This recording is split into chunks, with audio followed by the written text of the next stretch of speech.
Şimdi şöyle malumun ilanı oldu aslında. İnsanlar bugüne kadar ürküyordu. Ağır bir baskı vardı üzerlerinde.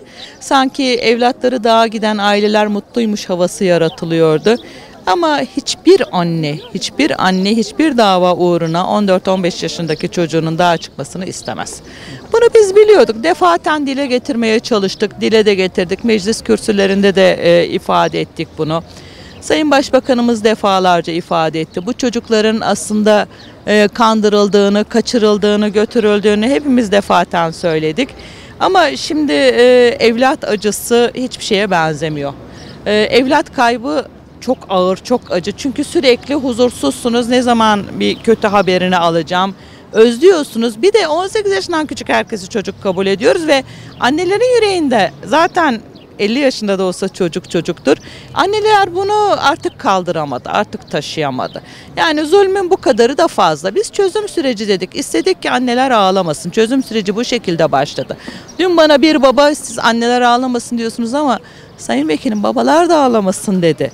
Babaların da içi kan ağladı ama içlerine gömdüler.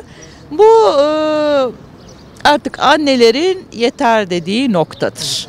Biz artık çocuklarımızı vermiyoruz diyorlar. Çocuklarımız geri gelsin. İşte bu giden çocukların bir kısmı da hasta. Bir tanesinde göz tembelliği var. Bir tanesinin 4 ay sonra ameliyat olması gerekiyor. Başka bir çocuğumuz sarı hastası 40 gündür götürmüşler. Ya siz ne istiyorsunuz bizim çocuklarımızdan? Şimdi bir tane milletvekilini arıyorlar. Siz onur duyun çocuklarınız dağa gitmiş diyor. Senin bir tane kızın var al kızını git dağa bakalım. Veya kızını gönder dağa. Yüreğin kaldırıyor mu? Kendi çocukların üzerine titriyorlar ama bu giden çocukların dağda bulunması için de sürekli teşvik ediyorlar. İnşallah çocuklarımız en kısa zamanda gelecektir. Bu çocuk kaçırmaların da inşallah sonu olacaktır diye düşünüyorum. Halk artık istemiyor.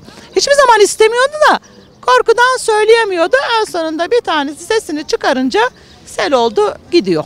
Daha da artacaktır ben buna inanıyorum.